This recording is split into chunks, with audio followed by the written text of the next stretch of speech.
next stop is On the Radar Radio. Stand clear of the closing doors, please. Yeah.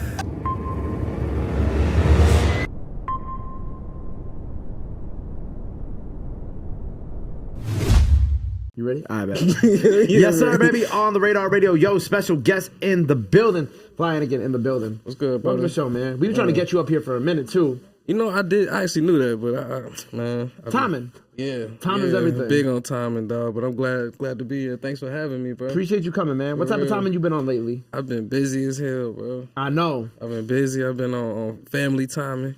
I've been on video game timing, big Call of Duty, big Tekken. I've been smoking big weed, recording albums. Yeah, just staying busy, bro. I'm really bad at Tekken, bro. For real? I can't do it. I think I'm more of like a Street Fighter person. Yo, damn. I don't like Street Fighter. Why don't you like Street Fighter, though? I don't know. It's like too old school. But Tekken is mad. Oh, what are we on, Tekken 8 now? Yeah, I think Tekken just it's for the culture. I don't know, it's something about it that just seems more black. Like, I don't know. Which I feel like that's like the general consensus on Twitter too, is that Tekken is like if like white people had Street Fighter, like black people have Tekken. Yo, I never heard that one. That's I'm Puerto Rican, so I'm like in the middle of the spectrum. Like I play both. Actually, not for real. I play Mortal Kombat. That's really my shit. Yeah, Mortal Kombat was the joint, but like I think growing up, I think I rock with Tekken a little harder. You seen the memes where it's like where it'd be like on Twitter and they'd be like, yo, how people just picking up Tekken 8 and are naturally like good at it. You know what I'm talking about, right? Yeah, I know. I seen that joint. A lot of people been saying black people crazy at Tekken for no. Who? Are we good? Who's like who's your Tekken main?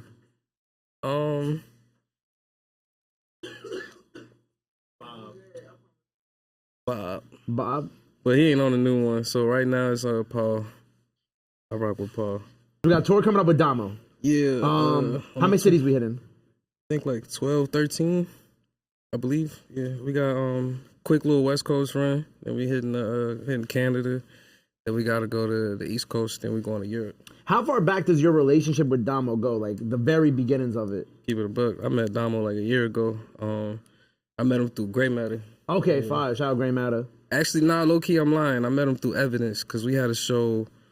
We both opened for Evidence. Probably like 2019, 2020 or some shit like that. And I met him then. And we've been cool ever since. But we ain't really work on nothing until him and Grey Matter started working on their album. So how does this tour come along? The tour, I think, you know, like, it's really like a matter of who you're scheming with. Like, he's always with my friends. And I think it's like a common understanding, like, we all take it pretty serious. And I've been touring like a motherfucker. And I also, like, help line up some shit, like, as far as getting, like, with the booking agent that I work with. So I think it was all just like a, you know, it's like karma kind of thing. So, right. It's kind of like. So you just you do enough good, motherfuckers just be like, hey man, come on tour. Shit like that, you know what I mean? We just keeping it moving. I feel like you stay on tour. Like tonight, you're doing a show in New York City. I'm not. You're not. Technically, I'm not. It's my girlfriend's show. I'm just DJing. Oh, you're just DJing. I'm DJing for her. So So let's talk about your DJ sets, right? I don't do DJ sets. So you're just DJing? I just DJ for her sometimes. That's kind of fly though. Yeah, it's like I got like the little MIDI controller on use Ableton and shit. Yeah, I just run it for her real quick. Wait, so did you just start like learning to DJ just so you could DJ for her? Mm-hmm. Why? So how did you end up? Well, obviously, you know that's your girl, but like, how did you end up becoming Baby's DJ?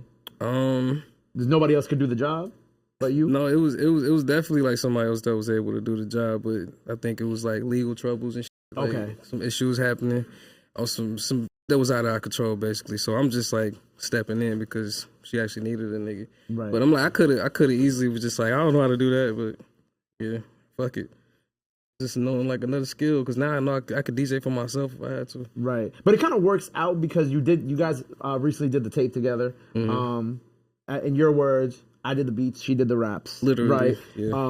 So make sure y'all go check that out. But with this tape, like obviously we know y'all relationship and whatnot, but putting that project together, what was kind of like, how did that come about? Because, you know, I feel like some people, like artists could be in a relationship together and they might not ever really do a project together. So like what was kind of like the history behind you and her like actually locking in and doing this full tape together from your side, the producer, and then her side, the artist? You know, truthfully, it's like we had. It took us like 2 years to even get comfortable recording around each other. Wow. And honestly, like that, by the time the 3rd year came, it was like, like I don't even care no more because you got shit to do. So you got a little verse to record for something. You know what I mean? This about to pay the rent, so motherfucker can't say nothing. Like just record that shit, get out the way. I always feel like a burden when I record, but like Why do you say burden? Cause I be feeling loud. It's like I feel like I'm bothering motherfuckers. So if I'm not in my own little space, my own little bubble to record, or everybody not on the same page, I'm not gonna feel the spirit of recording. Like I'm kind of weird. But as far as the production side, we made Mother Levison 3, and a lot of that stuff was just she bought me this this program on what's like I can't remember what it's called, but it's like a Massive. It's called Massive. I'm not sure what the thing, I guess it's a VST, like a little plug-in situation. Okay. And they got a bunch of synths on there, so I just made that tape basically with all the Massive plugins, just a bunch of synths and stuff like that, and just practice not using samples and stuff like that. But I would just go through sounds and she'll start laughing, and then I'll keep that sound, build something else on top of that until she laughs again. It's like that's literally how the whole tapes be happening. Like we just make music calmly. She say she like this, I keep expanding on that, then I'll just do something else. Like, so it's really like she be co-producing. Like the whole project, she was really co-producing. You know what I mean? I pushed the buttons, but she had the ideas for sure. Right. I think something that you said that I found interesting just now. You had said like you were learning not to use samples. Mm-hmm. Do you feel like what was kind of like your thought process about like, all right, I don't want to rely on just sampling shit anymore, just to kind of like make good music or make music that's really gonna stick with people? Yeah. It's like I just want to be able to do everything, just like DJing in general. It's like I'm always trying to make sure I can do something. Like if I don't know how to do anything, I'm gonna feel stupid. So I try to stay ahead of myself and just keep gaining. Right. You know what I mean? Like knowledge wise, like other ways too. Like I go to the gym a lot, but like I'm just trying to gain knowledge, bro. Because the more I know, the better I can move about this shit. Right. I feel like hip hop right now is like, I mean, well, samples have always been a part of hip hop, but like right now, like hip hop is so reliant on like classic samples that like when someone's like, oh, I'm trying to like get out of the habit of relying on samples for records, like I think that's interesting because I like knowing people's thought process. If they have like the same kind of like thought process that I have, where it's like, oh, getting out of samples, whether it be for clearances or just for the purpose of like, yo, we got to make something new eventually, for real. Yeah. I just like you said, I don't want to lean on it. Like if I don't have to, I would like to just do whatever I want when I make a beat that day. I barely make beats for real. It's like I do it when I feel like it. But that was another thing I told myself. I'm like, if I know how to make beats, I'll feel better about myself. And do you feel better about yourself? Yeah. Well, I saw Fly Seafood's coming to Big Ears Knox, right? I wrote this down. Yeah, in Knoxville. In Knoxville, Tennessee, I'm assuming. Mm-hmm. Fly Seafood, incredible project too. You know what I'm saying? Shout out my boy Pink Seafood. Shout out Came Pink up here, Seafood. ripped that shit. If you missed that, go check that out. Yeah. But I'm sure you get asked this a lot. But like another project coming around that. Are we getting another one? Yeah. That's it. Just yeah. Yeah. It's as simple as that. Like, yes, you definitely get another one. We don't know when. But yeah, hell yeah. It's like we were planning on like holding off for a little bit, but we'll be back soon. But you know what it is like? Cause it's been a minute since the project, right? So like when I see like that y'all are going somewhere as Fly Seafood, I'm like, oh, is this like people automatically assume it's part of like a rollout. No, it's like we look at the Fly Seafood. It's like a crib like that we both own. Yeah. That we don't need all the time. Like it's almost like a vacation house.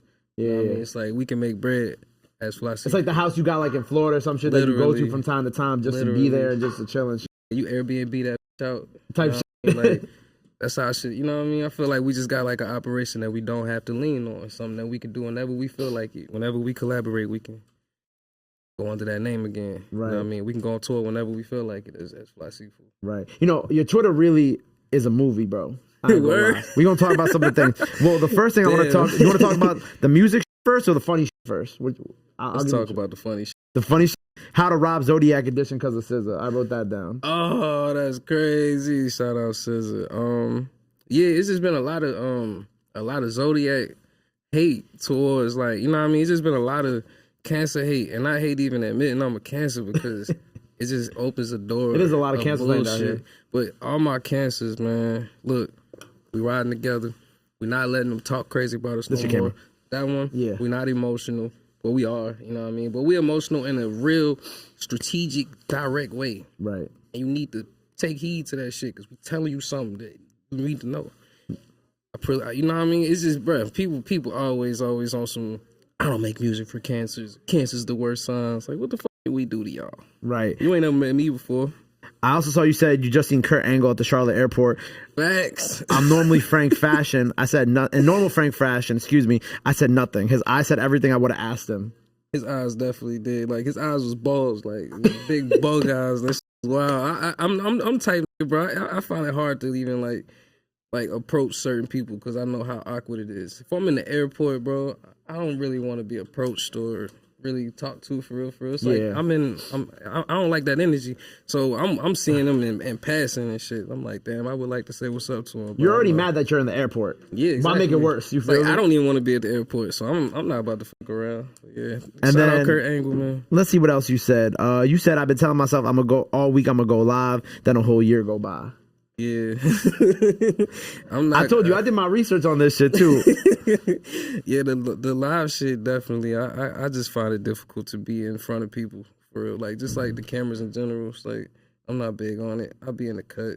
I like to just make my music, make my bread, do my shows, go home. Keep it pushing. Yeah, I respect that. I'm the same way. But we also, to kind of switch base to the music, you said the new album, a movie, blessed to be able to get this shit off in such a beautiful way. So let's talk about this new project that you're working on. Yeah. When can we, first of all, when can we expect it? Hopefully like April or something like that. Okay. We just finished recording it. But it's executive produced by Quelle Chris. Okay, fire. Quelle, I just went to Baltimore, recorded an album with the dude. It's amazing. It's amazing. Like it's a full plate. You know what I mean? Like we got a lot of great songs on that joint. Like to the point where I don't even want to give it up for real. It's like it feel like it's a little sacred for real. So it's gonna be a good project. I'm pretty sure. Like I said, it's executive produced by Quelle. Got a whole bunch of my friends on there. It's like OD friends. Too many friends for real. But Give me one friend that's on it. Quelle. Look, nah, my man's in homie, the back. He like he on it. My nigga Big Kahuna. Silk Money is on that motherfucker several times. Seafood is on there several times. Uncle John. Nah, Unc ain't on this one. Damn. Okay. But I'm on Unc's next album. That's okay, coming fire. out. Shout out. Yeah, Unc Yeah, got hella songs together. But man, it's gonna be a good one. What do you feel? What do you feel like you put into this? That kind of, cause I mean, just the even way that you're talking about it, like feels like you're more excited than I've seen you talked about other projects and other interviews. Like, what is it? What is about this one that makes you so kind of in that mode or in that zone? It's because I kind of took a step out of myself, like, and just I was a student, and just like kind of just enjoyed the process more than anything. Like I know how to make a project, but I just pulled back and said, "Cool, whatever happens is gonna happen. I'm gonna make sure Quelle." You know what I mean? He picked the beats out and directs it to a certain degree. But, like, he left me a lot of space to just do whatever I felt like doing.